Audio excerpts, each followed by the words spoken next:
비트코인 적정 가격은 0원이고 더 떨어질 수 있다. 지금 월가의 거물들, 전설적인 투자자들이 한 목소리로 말하고 있어요. 지금 2026년 2월 비트코인이 6만 달러대까지 떨어졌습니다. 최고점 대비 거의 반토막이 났어요. 오늘 영상에서는 이 사람들이 왜 비트코인의 미래를 그토록 비관적으로 보는지, 그리고 정말 비트코인이 0원까지 갈 수 있는 건지 아주 냉정하게 파헤쳐 보겠습니다. 자, 끝까지 보시고 여러분만의 판단 기준을 세워보시기 바랍니다. 시작하겠습니다. 혹시 이런 생각들 하고 계시나요? 더 떨어지는 거 아니야? 진짜 0원 가는 거 아니야? 지금이라도 팔아야 하나? 그런데 이런 공포를 월가의 전설이라는 사람들이 부추기고 있습니다. 근데 잠깐 여기서 짚고 넘어갈 게 있어요.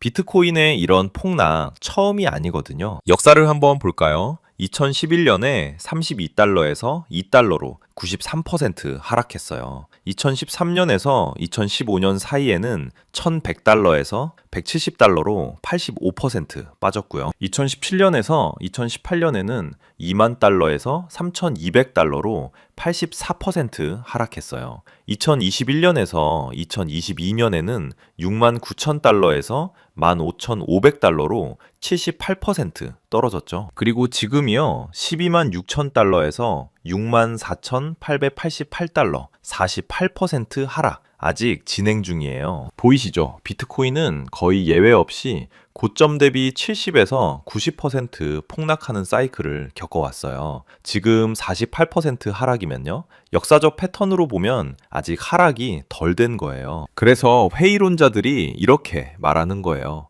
이번에도 똑같아. 역사는 반복돼. 80% 떨어지면 2만 5천 달러야. 근데 이번엔 진짜 바닥이 0일 수도 있어. 정말 그럴까요? 왜 이 사람들은 이렇게 확신에 차서 말하는 걸까요? 첫 번째, 워런 버핏입니다. 이분 소개가 필요하신가요? 아마 지구상에서 가장 성공한 투자자일 거예요. 버크셔 해서웨이라는 회사를 이끌고 있는데 이 회사의 현금 보유액만 3,817억 달러가 넘어요. 하나로 약 548조 원입니다. 대한민국 1년 예산이 약 728조 원인데 거의 맞먹는 현금을 들고 있는 거예요. 이분이 2018년에 비트코인에 대해 뭐라고 했냐면요.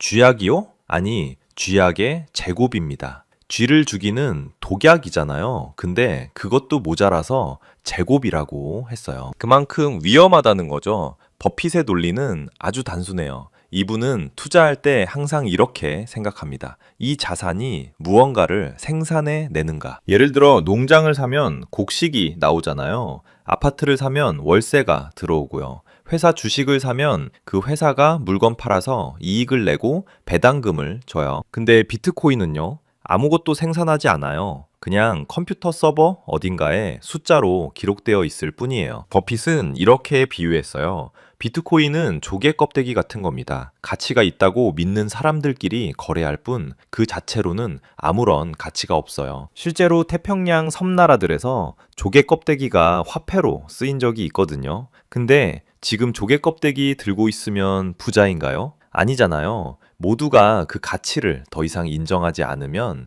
그냥 쓰레기가 되는 거예요. 그리고 버핏의 파트너인 찰리 먼거는 더 직설적이었어요. 2023년에 이렇게 말했습니다. 비트코인은 성병과 같다. 네, 제가 잘못 들은 게 아니에요. 진짜 그렇게 말했어요. 안타깝게도 먼거는 2023년 11월에 세상을 떠났는데 끝까지 비트코인에 대한 입장을 바꾸지 않았어요. 두 번째 거물은 제이미 다이먼이에요. 이분은 JP 모건 체이스의 CEO예요. JP 모건이 뭐냐고요? 미국에서 가장 큰 은행이에요. 자산 규모가 4조 달러가 넘습니다. 전 세계 금융의 심장이라고 해도 과언이 아니에요. 다이먼은 비트코인을 이렇게 불렀어요. 쓸모없는 애완용 돌. 애완용 돌이 뭔지 아세요? 1970년대에 미국에서 진짜 유행했던 건데요. 돌멩이를 예쁜 상자에 담아서 애완동물이에요 하고 판 거예요. 근데 실제로 수백만 개가 팔렸어요. 근데 지금 그거 가지고 있으면 부자인가요? 아니잖아요. 그냥 돌멩이일 뿐이에요. 그리고 2024년에 다이먼은 이렇게도 말했어요. 비트코인은 사기입니다. 하지만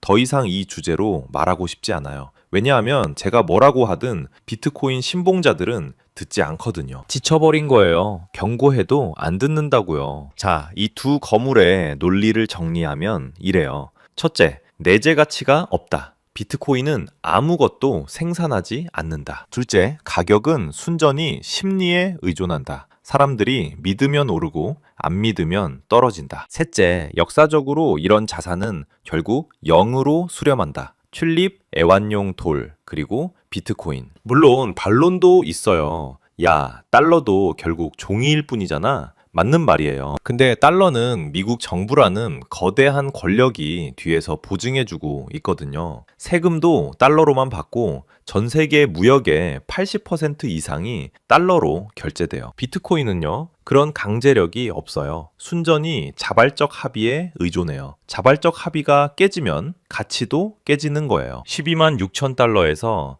64,888달러로 떨어진 지금 그 합의에 금이 가기 시작한 걸까요? 자, 이제 정말 무서운 이야기를 해볼게요. 마이클 벌이라는 사람이 있어요. 영화 빅쇼트 보셨으면 아실 거예요. 크리스찬 베일이 연기한 그 괴짜 투자자요. 이분이 뭘 했냐면 2008년 서브프라임 모기지 사태를 미리 예측했어요. 다들 집값은 절대 안 떨어져 라고 외칠 때 혼자서 공매도를 걸어서 수천억 원을 벌었습니다. 그 이후로 이분이 위험하다고 하면 진짜 위험한 거 아니야? 이런 분위기가 형성되어 있어요. 그런데 이 마이클 버리가 비트코인에 대해 뭐라고 했냐면요. 담보가치 붕괴에 연쇄 반응이 올 것이다. 이게 무슨 말인지 쉽게 설명해 드릴게요. 비트코인 투자하는 사람들 중에 레버리지를 쓰는 사람이 엄청 많거든요. 레버리지가 뭐냐고요? 간단히 말해서 빚내서 투자하는 거예요. 예를 들어볼게요. 여러분이 1,000만 원이 있어요. 이 1,000만 원을 담보로 맡기고 거래소에서 추가로 4,000만 원을 빌리는 거예요.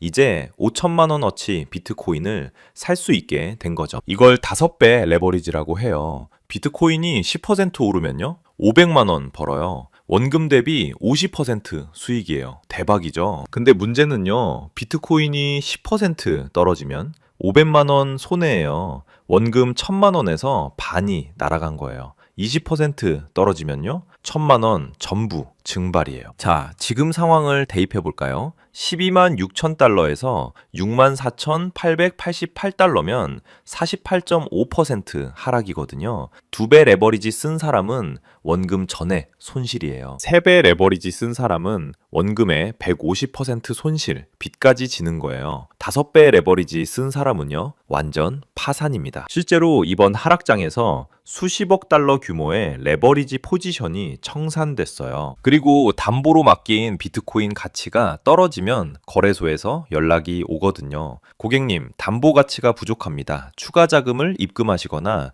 보유 자산을 청산해야 합니다. 이게 바로 마진콜이에요. 추가 자금이 없으면요. 거래소에서 강제로 여러분 비트코인을 시장가로 그냥 던져버려요. 여기서 데드 스파이럴, 죽음의 소용돌이가 시작되는 거예요. 가격이 하락하면 마진콜이 발생하고 강제 매도가 일어나면 시장에 매물이 쏟아지고 그러면 가격이 더 떨어지고 더 많은 마진콜이 발생하고 더 많은 강제 매도가 이어지고 가격이 더더 떨어지고 이게 눈덩이처럼 커지는 거예요. 실제로 12만 6천 달러에서 6만 4,888달러까지 떨어지는 동안 이 데드 스파이럴이 여러 차례 발생했어요. 그리고 마이클 버리가 한 가지 더 경고했어요. 비트코인 손실을 메우기 위해 사람들이 금과 은까지 팔아치울 것이다. 왜냐하면 마진콜이 오면 어떻게든 현금을 마련해야 하잖아요.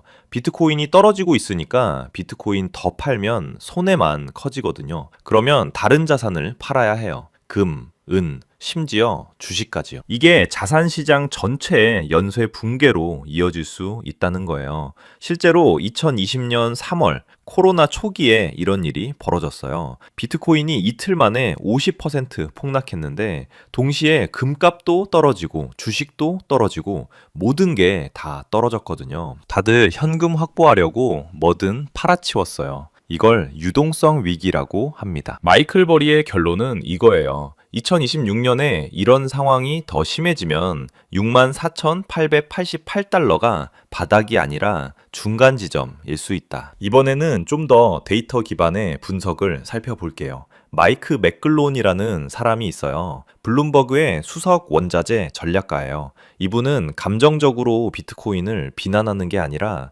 철저하게 숫자로 이야기하는 사람이에요. 맥글론이 제시한 시나리오는 이래요. 만약 2008년 금융위기 수준의 경기 침체가 온다면 비트코인은 10,000달러까지 떨어질 수 있다. 현재 가격 64,888달러 기준으로 85% 하락이에요. 최고점 126,000달러 기준으로는 92% 하락이고요. 왜 이런 숫자가 나오냐고요? 과거 데이터를 보면 돼요. 비트코인 역대 고점 대비 최대 하락률을 보면 2011년에 93%, 2015년에 85%, 2018년에 84%, 2022년에 78% 떨어졌어요. 과거 평균적으로 80% 이상 빠진 거예요. 근데 이번엔 아직 48%밖에 안 떨어졌거든요.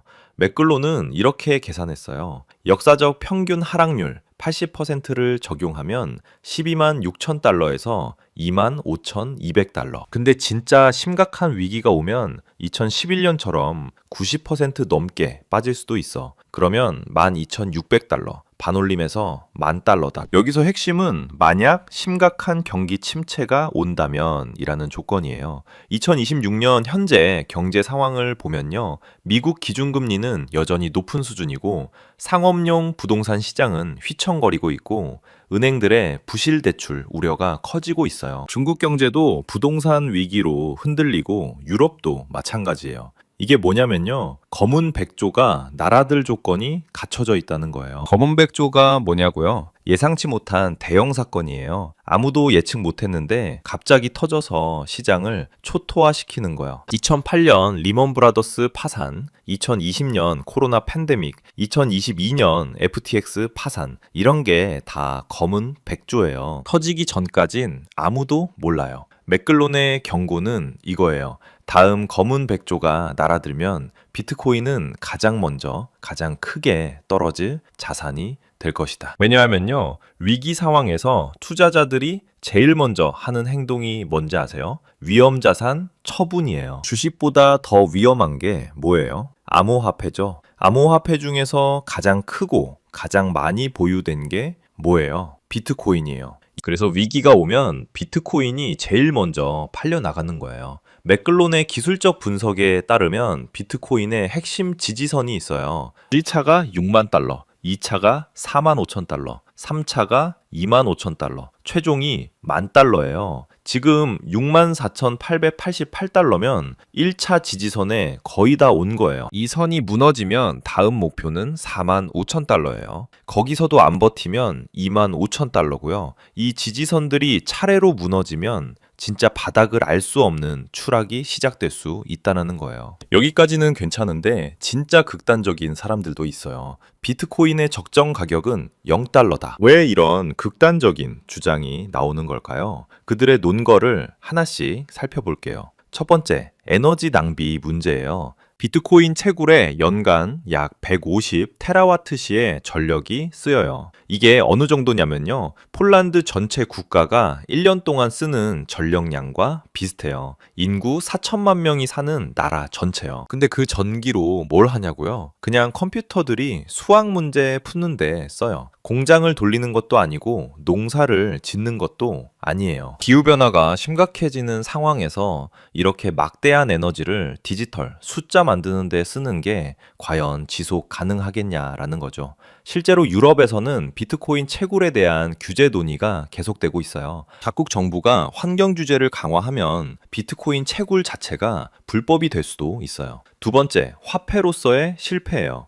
비트코인의 원래 목적이 뭐였죠? 중앙기관 없이 개인 간 송금을 가능하게 하는 전자화폐. 사토시 나카모토가 2008년에 발표한 백서에 그렇게 써 있거든요. 제목부터가 비트코인, 개인 간 전자현금 시스템이에요. 근데 지금 비트코인으로 결제 얼마나 하세요? 커피 한 잔 사시려고 비트코인 쓰시는 분 계세요? 거의 없잖아요. 왜냐면 너무 느려요. 거래 하나 확정되는데 10분에서 1시간 걸려요. 커피숍에서 10분 기다리실 건가요? 그리고 수수료가 비싸요. 혼자 팔 때는 거래 하나에 수십 달러예요. 거기다 가격 변동이 너무 심해요. 오늘 산 커피가 내일 가격으로 치면 반값이 될 수도 있는 거예요.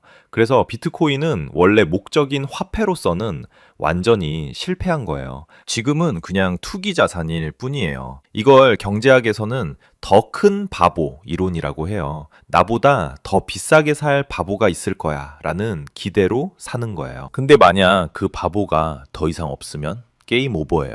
세 번째, 본질적 가치의 부재예요. 다시 한번 근본적인 질문을 던져볼게요. 비트코인의 가치는 어디서 오나요? 금은요, 귀금속 자체로서 가치가 있어요. 반지 만들고 전자기기 부품에 들어가고 중앙은행들이 보유해요. 부동산은요, 땅과 건물이 있잖아요. 거기 살 수 있고 세놓을 수 있어요. 주식은요, 회사의 소유권 일부예요. 회사가 돈 벌면 배당금도 주고요. 비트코인은요, 아무것도 없어요. 블록체인 기술이 있잖아, 이렇게 말씀하실 수도 있어요. 맞아요. 블록체인 기술은 같이 있을 수 있어요. 근데 블록체인 기술이 곧 비트코인은 아니거든요.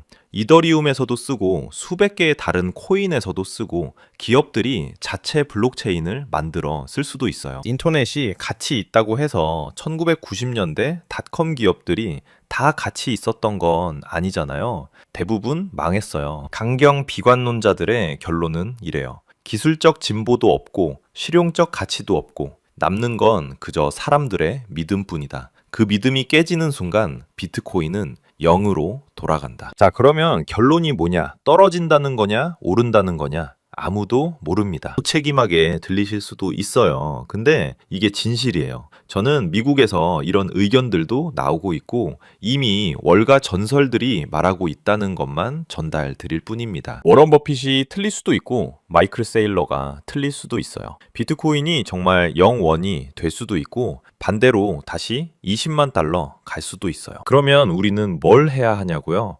본인만의 기준을 세워야 해요. 제가 질문을 드릴게요. 스스로에게 물어보세요. 첫째, 이 돈이 없어져도 생활에 지장이 없나요? 그렇다면 투자 고려 가능해요. 아니라면 투자하면 안 돼요. 절대로. 생활비, 비상금, 대출 갚을 돈으로 비트코인 사시면 안 됩니다. 64,888달러에서 6,000달러 될 수도 있어요. 90% 날릴 각오 되신 분만 하세요. 둘째, 비트코인에 대해 스스로 공부했나요? 했다면 본인 판단에 따라 결정하세요. 안 했다면 공부부터 하세요. 남이 사라고 해서 사고 남이 팔라고 해서 팔면 결국 손해보는 건 본인이에요. 셋째, 다른 사람 말에 쉽게 흔들리나요? 그렇다면 투자 안 하는 게 나아요. 비트코인 들고 있으면 50% 떨어질 때 가족들이 그것 봐라 할 거예요. 그거 버틸 멘탈 안 되면 시작하지 마세요. 넷째, 목표 수익률과 손절 라인이 있나요? 있다면 계획대로 실행하세요. 없다면 그건 도박이에요. 얼마가 되면 판다는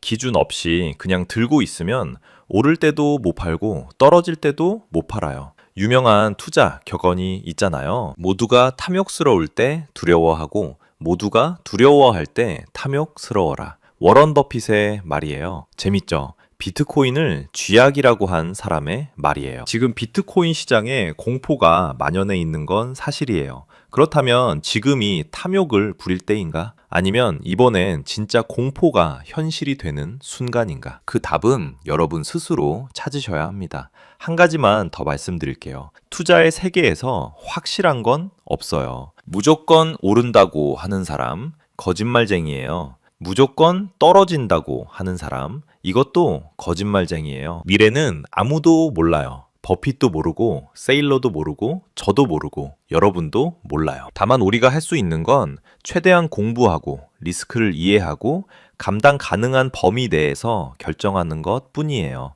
오늘 정말 긴 영상이었습니다. 영상 도움이 되셨다면 보통의 경제학 좋아요와 구독 부탁드리고요. 여러분의 생각도 댓글로 남겨주세요. 비트코인 지금 사야 할까요? 팔아야 할까요? 아니면 관망해야 할까요? 다음 영상에서 또 뵙겠습니다. 감사합니다.